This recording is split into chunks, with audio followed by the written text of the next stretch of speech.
Well, hey there, this is Cindy, and thanks so much for joining us today. I'm really glad that you're here, and I cannot wait for you to hear today's episode. I can't wait to jump into the discussion myself. Before we dive in, though, just wanted to share a few ways that we can work together if you're looking to uplevel your negotiation skills.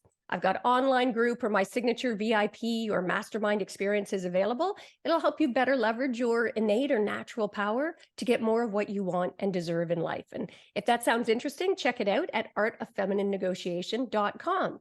And now, the reason you are here on to today's program, I am so happy to introduce you to Dr. Tandy, and we are going to be talking about negotiating your healthcare. Welcome, Dr. Tandy. Thank you so much, Cindy. I am so excited to be here. I am such an advocate of people advocating for themselves in healthcare. It is so important. It can actually save your life.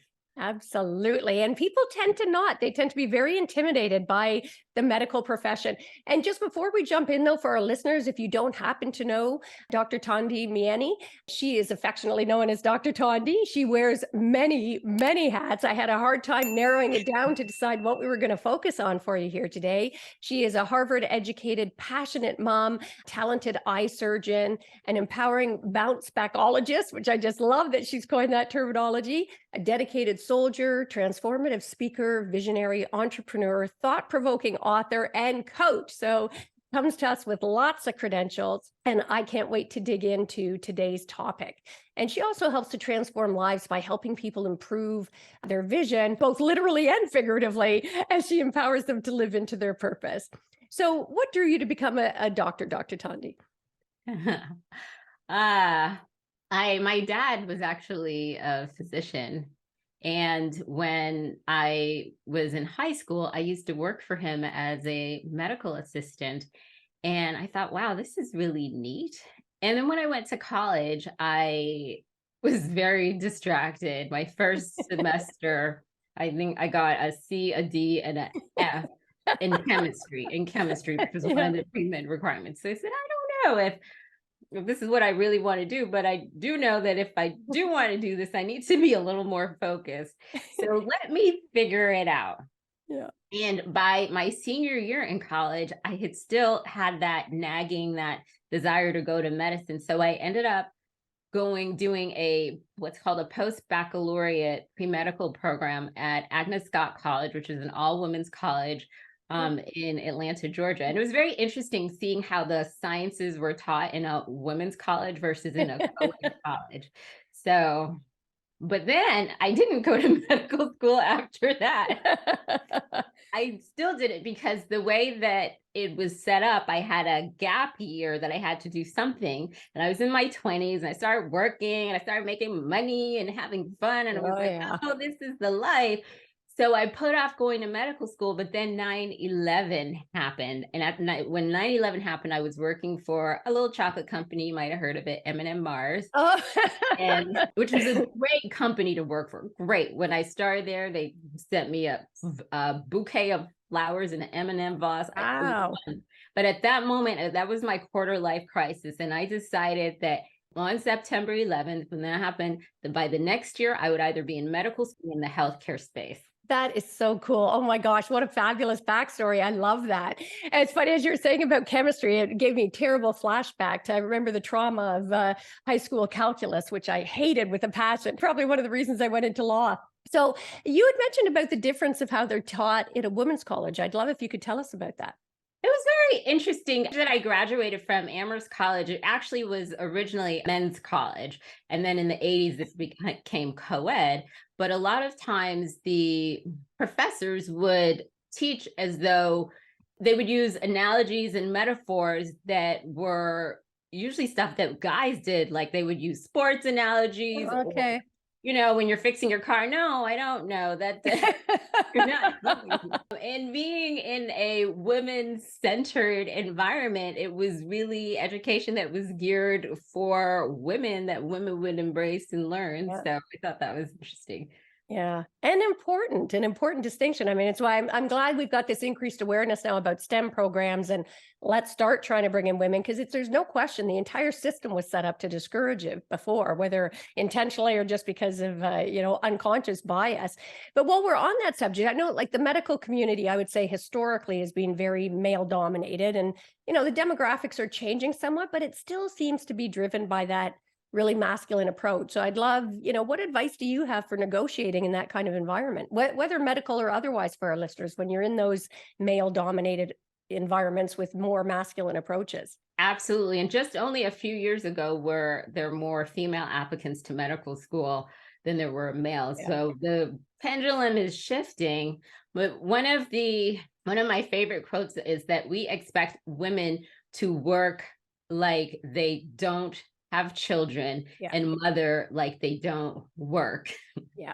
So it's a negotiation on both sides. A lot of my male colleagues have wives that are stay-at-home wives whose whole life is dedicated to making their work life, their life easier and more comfortable, whether it's Yeah. from the lunches that they get packed, and they can't even begin to wrap their minds around what it's like to actually be responsible for taking care of children as well as working. I remember I had a boss, for 3 years I was working in Rhode Island, but my husband at the time and daughter were living in Washington, D.C. So I was going back and forth, and I missed all of her school recital things. Yeah. And so finally I got a job in DC. So now we're all in the same town. And one of the things I had promised myself is that I am going to attend every school recital thingy that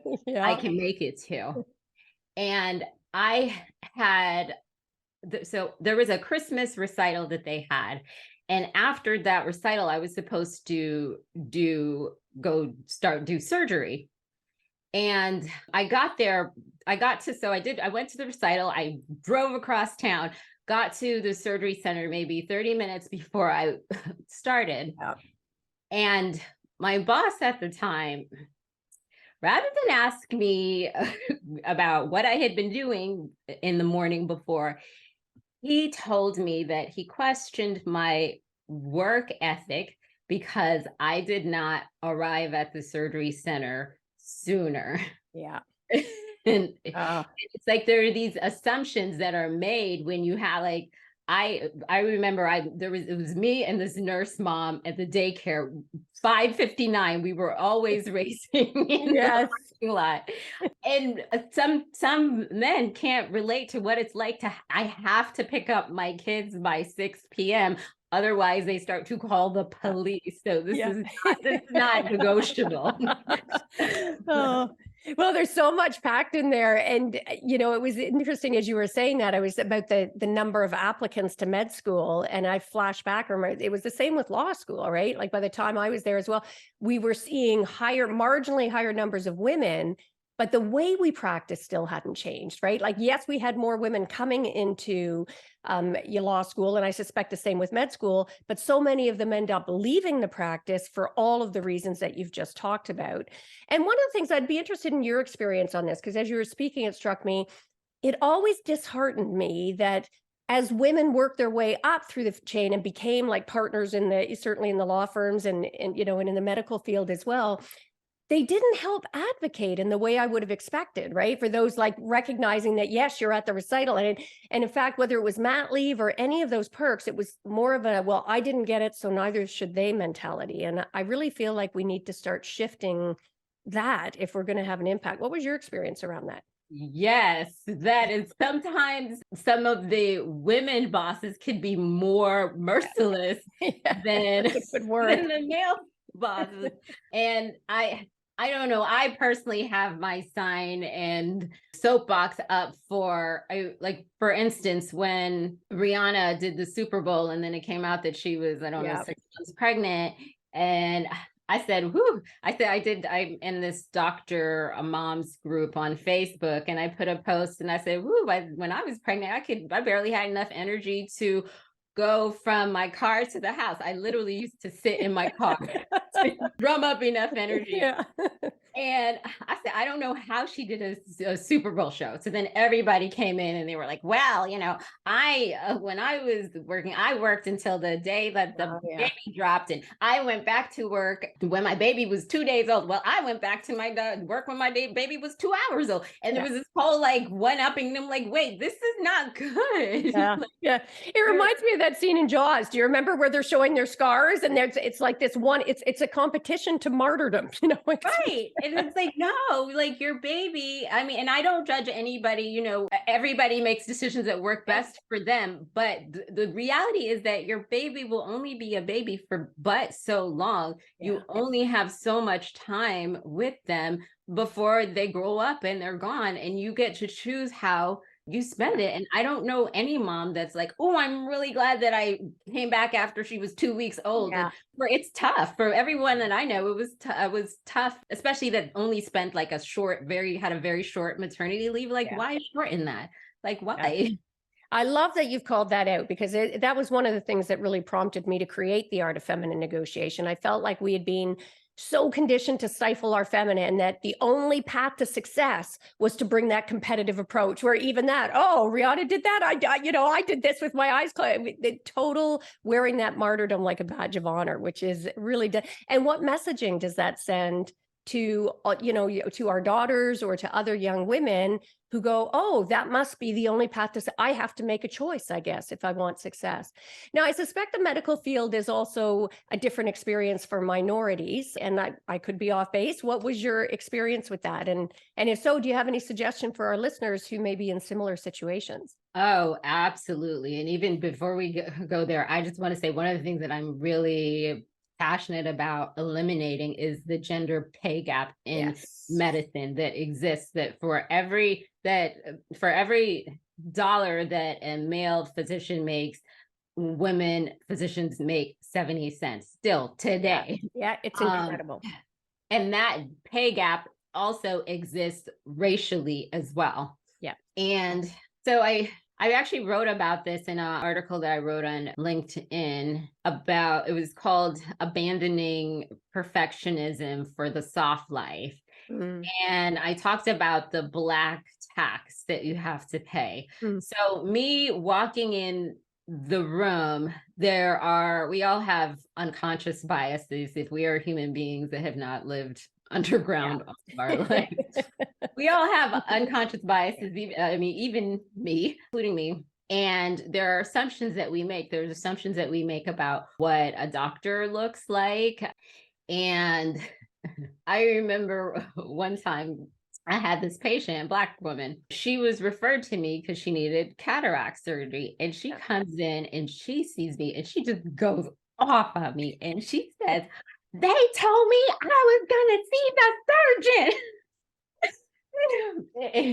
And at that point, her reaction was just so dramatic. I just had to laugh a little bit. Well, have a seat, my friend. I have something to tell you. You are seeing the surgeon. So that was an example of the gender bias. But the same thing happens with Black physicians. And it's this idea that we don't deserve a seat at the table. We somehow got snuck in because of affirmative action or whatever. We're not smart enough. And so then the assumption is you're not smart enough. So you have to prove to me that you are. And it comes out in like really, sometimes not so subtle ways, but it's the questions that you get like, oh, where are you from? Oh, where did you go to school? Like, what are you really asking me? You're asking me about like my competency. Oh, I didn't get my degree from the 7-Eleven down. Or just or who's going to do the surgery? And there's all these sort of subtle things, and even in training, and it gets to the point where you recognize that it's not okay for you not to know. It's not okay for you to make mistakes. And so you try to hide and pretend like you have it all together, or you know things that you don't, even when you don't know them, because you know that if if it were to ever be found out that you Yeah. don't know this thing, then you will have to suffer a greater consequence than another Yeah. colleague might. Yeah. You're judged differently. Yes, that's Yeah. the way. Yeah, that's the what you just said in two Yeah. words is what I was trying to say. No, that was, I know, I'm glad you expanded. That's true because and I think it's important for our listeners out there to recognize it's that subtle, right? They call it the dog whistle or whatever. I mean, it's a lot of those subtle, and again, whether it's based on gender or race or people with disabilities, as a social justice attorney for 30 years, I mean, it's something I advocated passionately about. So I love how you've explained that because it's those subtle where people think they're being discreet about it, but it's not. Everybody in the room knows what you're actually asking. And yeah. So I love that. Now, switching gears for a moment, we're hearing a lot about sort of doctor burnout these days. And how does that impact on patient care? Oh my gosh. So that is so huge. And not I imagine that doctors are not the most sympathetic group where people are like, oh, people aren't feeling. But the reason why everybody needs to care about doctor burnout is because when doctors are burnt out, they lack compassion, they make more medical errors, Yeah. and the healthcare experience is just a lot Yeah. poorer. Yeah. And one of the problems in medicine is that we have just been trained to become disconnected from our bodies, disconnected from our emotions, disconnected from our feelings. And when you become disconnected from yourself, it becomes harder to connect to another human being. So when you have shut off your own ability to be in contact with your own pain, then it becomes harder to feel compassionate about somebody else's pain. And it's one of the things that's been happening over time. The reimbursement rates from insurance companies are going down. But of course, inflation and light bills and everything else is Yeah. going up. So to keep up, companies and hospitals are making doctors work harder and faster and harder Yeah. and faster. And it's only so you can only work so hard before you burn out, Yeah. before you start making mistakes, before the system doesn't work. So I know a lot of times it's easy to blame the doctors and say, well, this doctor wasn't nice, this doctor wasn't listening Yeah. to me, this doctor wasn't compassionate. But a lot of times it's because they are suffering themselves. And the thing about doctors, since we have become so disconnected, they did a study with surgeons and they asked them, they said, how many of you are suffering symptoms from burnout? And like 90% of Yeah. them said, not me, not me. Oh, And then, really? yeah, they said, not me. And then they went back and they asked them the specific symptoms and signs.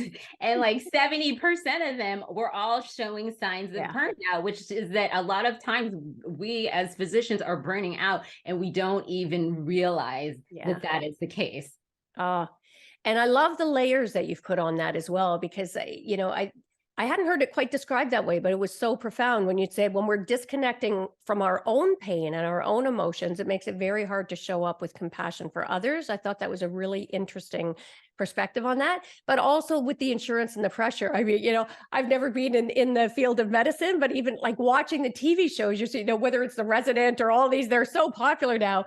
But you recognize more and more the pressure to make money. Everything's about billing, billing, billing, billing, right? This, which is soul sucking, but also, as you say, becomes really exhausting. Now, and this may be tied to what we were just chatting about. I find some doctors just don't listen to their patients, and particularly the female patients, I think, suffer the brunt of that more. Do you have any strategies for how to sort of negotiate with a doctor who doesn't listen or doesn't believe you? Yes, absolutely. If your listeners hear nothing else, I hope they hear this. Like, listen up. It is so important for all of us to become advocates of our own healthcare.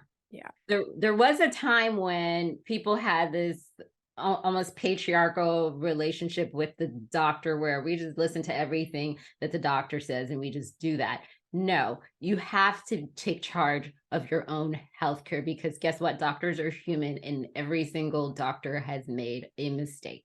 And when that mistake is something that's going to cost you your life, no one should be more invested in your healthcare than you are. I mean, you had Peggy McCall on your show not too long ago, and she talked about how she had a lump in her neck and they had originally dismissed her, but she, using her intuition, knowing that no, something is really not right here, because sometimes we know when things are not right.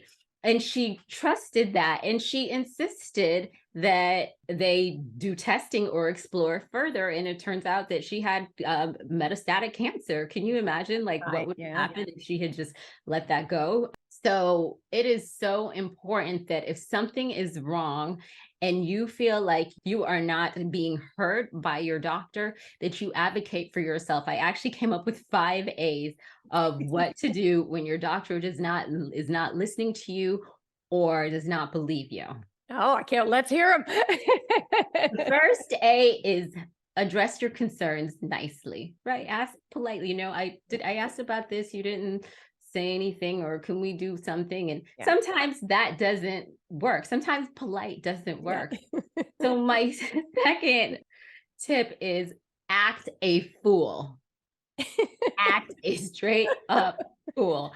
Make a fuss, be extra, do whatever you have to do to get that doctor's attention. I'm not leaving here until you do something about this. And I actually met a gentleman who was having chest pain, and they did the EKG was normal. They did the first blood work, it was normal, everything was normal. And they were like, oh, we think it's just anxiety. And he said, interestingly, he was a white male. He was like, I am not going anywhere. It is not anxiety. This is not stress. And it turns out he coded a few minutes later, meaning he died. Wow. Heart stopped, but they brought him back with the paddles. But if he had walked out of that hospital, he would have been dead. So if you feel like something is wrong and you're not being listened to, act a fool. The third one is ask for a second, a third, a fourth opinion, as many as it takes for you to get what you need. Number 4 is alert or escalate to a manager, a CEO, keep going up the chain until you have somebody's attention. And number 5 is accompany. Bring a friend to accompany you to the visit. So many times, even as medical doctors, we're throwing out so much information, so many terms that, especially if it's a serious diagnosis, it's hard for anyone. I mean, even as a physician, sometimes it's hard for me to take everything in. But if you can bring an extra set of ears, an extra person to be there to advocate for you, that's great. So address your concerns nicely, act a fool, ask for a second, third, fourth, fifth opinion, alert or escalate to a manager, and have somebody accompany you. These are awesome. My gosh, that was pure gold right there. Mic drop moment. And I'm such a big fan of advocating, right, in our healthcare. And we tend to afford a certain deference, and we're like, they're the experts, so I'm just going to, stay quiet about it. If there's nothing more important to advocate for than your health, right? I mean, it doesn't matter all the money in the world. None of it matters when your health is in jeopardy. So, and ironically for me, my daughter had to have open heart surgery as an infant. And boy, I think that was my first whisper, ironically, of what are now one of the models of my art of feminine negotiation, because I was in there, and it was, yes, building rapport and bringing empathy and being flexible, trusting your intuition, as you said about Peggy's interview, building that trust, but also being really assertive to advocate, because I was there 24/7, sleeping on the floor, sleeping on a cot, watching the subtle shifts that they didn't see. And the first few times I deferred. And then when it turned out that my concerns turned out to be right, then I just trusted my intuition every time and advocated. And I think it made the difference of whether she would have survived or not. So absolutely, such an important point. What do you see as the biggest problems in medicine today, Thandi? But yeah, absolutely. Just on what you just said, I have to say that one of the things that I learned in studying medicine is that if a mother says that there is something wrong with her child, listen to her. Listen to her. And if you check and you don't find anything, check again, because mothers know their children. So I'm so glad that you advocated for your daughter. Yeah. Mm, thank you. Yeah. And I encourage, because we often talk about advocating for yourself. So I would just expand those beautiful 5 A's that you just got from Dr. Tandy when advocating for yourself or your loved ones. Like bring those to the table. Those are valuable skills that are going to stand you in good stead. Absolutely. Absolutely. The So what biggest yeah. problem in medicine. There's so many. I really do feel like that this physician burnout problem is, if Yeah. it is not addressed, it will be detrimental to all of medicine. Right now, you see a lot of doctors who are choosing pathways that are outside of medicine, who are Yeah. leaving medicine, and we can't have all the Yeah. good hearted doctors leaving medicine. We see doctors who are burnt out. We see doctors who literally their bodies are exploding Yeah. at they're getting these diseases like Yeah. heart disease in healthy 40 something year old women. And it's just the way that things are right now. It's not sustainable. It's not sustainable. The other thing that just breaks my heart, especially since I work with a large Medicaid population, is that the type of health care, the quality of health care that you get in the United States is largely determined based on how much money you Yeah. have. Yeah. So the kind of medicines I can prescribe, the kind of procedures I can do, is all determined by what insurance people have. And if they don't have great insurance, my hands are tied, and that's really Yeah. That's breaking. heartbreaking. That's heartbreaking. And I'm sure that burnout has escalated since COVID. I think just emotionally and as well as workload, things were off the chart. Now, I know one of the things that you advocate are sort of asking those questions as well. And I often find the power of questions is underestimated. So, what are some questions that people maybe could or should be asking that would help?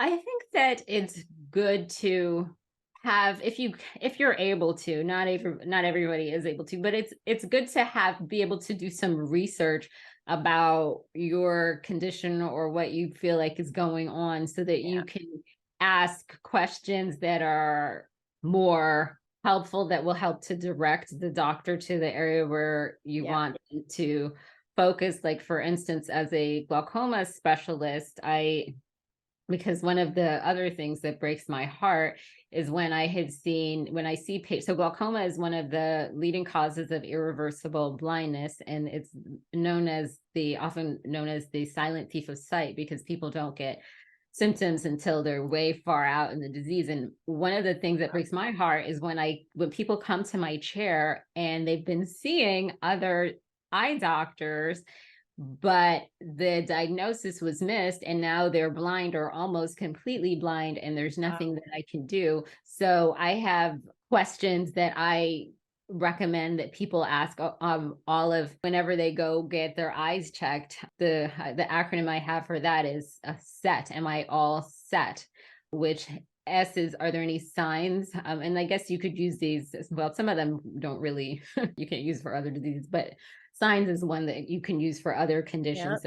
Especially if you have a family history of something, you can proactively ask. But so the S is for, are there any signs of glaucoma that you see, which hopefully will bring the doctor's attention to that.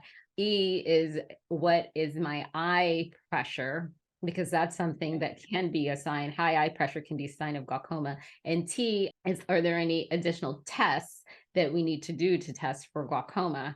So if you are concerned about a particular thing, then ask questions around that disease or disease process. Ask questions like, what else could this be? So for every symptom that you have, there are at least 10 other things that it could be. Yeah. Right. So you have a headache, it could be a migraine, it could be a brain tumor, or, it's in the kindergarten cop, it's not a tumor. So there's a number of things. So make the doctor do some work. What else could this Yeah. be? Or what are my other options? That's always good. Or what happens if I don't follow this recommendation? I think those are some pretty powerful questions. Okay, beautiful. Thank you. These are some great concrete practical takeaways. I'm loving it. And what would you say are the biggest mistakes that people make in sort of negotiating or navigating, particularly like pre-surgery when you're dealing with that? I would say the biggest mistakes that people make, and I don't know if this is pre-surgery, is that, and this also can be very heartbreaking, that a patient will have a negative experience. I actually had a patient on Friday. Patient will have a negative experience with a doctor. And so rather than pursue with a different doctor, they will just completely dismiss the whole experience and everything that the doctor said and do nothing, Yeah. which is always the worst Yes. thing. As far as surgery is concerned, I would say that, and I wouldn't call this a mistake, but one of the things that I would say is that people's conceptions of surgery in their mind are always, almost always worse than the Yeah. actuality of the surgery. And the energy and time and angst that people spend worrying is really energy that could have been spent doing other things. Because Oh, that's so so good. often after I'm done with surgery, my patients will say, "Oh, are we done? Did it Is that happen? Is that it?" it? Right. And I think that's true of like so much of life, where we create this scary anticipation, and then when whatever happens, it's not nearly as horrible as we thought. And they say that the worst things in the things that we worry about the most often don't happen, and the horrible things that happen we couldn't see coming. So Yes, so true. finding more productive ways to deal with our worry and anxiety, I think, would be helpful for all of us. That is such great advice. It's true. Worry, I forget what the stats are, but off the charts, it's like over 90% of the things that we worry about don't ever come to pass. So what a wasted emotion. I mean, definitely better ways to deal with that. And that reminds me, because I know as an eye surgeon, you pride yourself on helping to improve both eyesight and insight, which I love, by the way. So tell us a little bit about that, because it's obvious that you definitely go beyond just the traditional role, and you seem to have some really powerful insights on how to live or negotiate a better life, as I like to say. Yeah, I just really am interested in holistic wellness. Right. So if you have great eyesight, or if you have great eyesight, but the rest of your health sucks, then what's the point of that? Or if you've got great health, but you're living a life full of anxiety and fear, then that's not great either. I actually majored in psychology, and I was always interested in practical psychology, but in school it was like Jung and Freud, and Oh, yes. it wasn't really like how do we live our best lives kind of work. So so then when I went to medical school, I thought about becoming a psychiatrist for exactly one day. And the first patient that I saw, the psychiatry patient, was somebody who had some serious mental illness, and he had cut off his the head of his ex-girlfriend's dog with a chainsaw. And I was like, I'm out. This is too I much am for tapping me. out. Tapping out. I'm out. I can't do this. No, no, no, thank you, ma'am, sir. No, that's not for me. Oh gosh, funny. And then when I found the world of personal development, of coaching, I was like, yes, this is Yeah. it. These like practical strategies on just living your best life, dealing Yeah. in mastering our emotions, finding joy even through the challenging times in life. That's what I was like, this is my sweet spot right here. Oh, what a beautiful note for us to wind up on with that too. Because we have so many parallels. I mean, both your passion for, bridging the gender gap, so many of the things that you advocate for, and your philosophies on life. And I remember in grade 7, thinking I wanted to be a psychiatrist, and then finding out you need to really go heavy in math and science. And I was like, nope, that's off. That is clearly off the table. And the same, I took a psychology course in undergrad, and I'm like, what is it about these people that they take concepts that could be so simple and they put it in language that is almost impossible to understand? Like, what is wrong with that? I know, I know. So good. I normally like to wind up by asking, what's one of the greatest mindset shifts that you've ever had in your life, Dr. Tandy? It doesn't have to be on anything we talked about, just one of those moments that makes you look at things differently, show up differently. What would that be for you? Yes, I'm so excited about this question because it was this huge like light bulb moment for me. And it's just a simple concept. Soft is easier than hard. Love that. Soft is easier than hard. And I had a girlfriend who said to me, she said, "You like to be on the struggle bus." And I said, what do you mean? And I started paying attention. What are all the ways? Because we live in this society where we're all like over busy and over Yeah. stressed. And I said, what are the ways that I am making my life hard? And what are the ways that I could start making it easier? And when I feel like my calendar is overwhelming, I have to remind myself that, wait, I made that calendar. I can unmake it too. That's so good. And what is going to be softer? What is going to make life easier? What's going to allow me to flow? What's going to allow me to move in the world with ease? Because soft is easier than hard.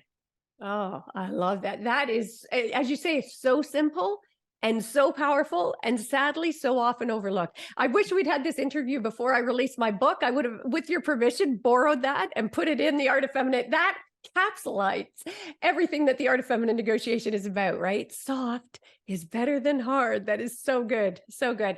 So tell us for our listeners, where can they learn more about you? And you'd mentioned about that resource that you were going to offer for our listeners. Tell us all about Oh, that. yes, you can get that pamphlet from my website, which is tandymd.com. Tandy is THANDI. as in medical doctor.com. And you can also find me on Instagram at Dr.Tandy, at TikTok, Dr.Tandy as well.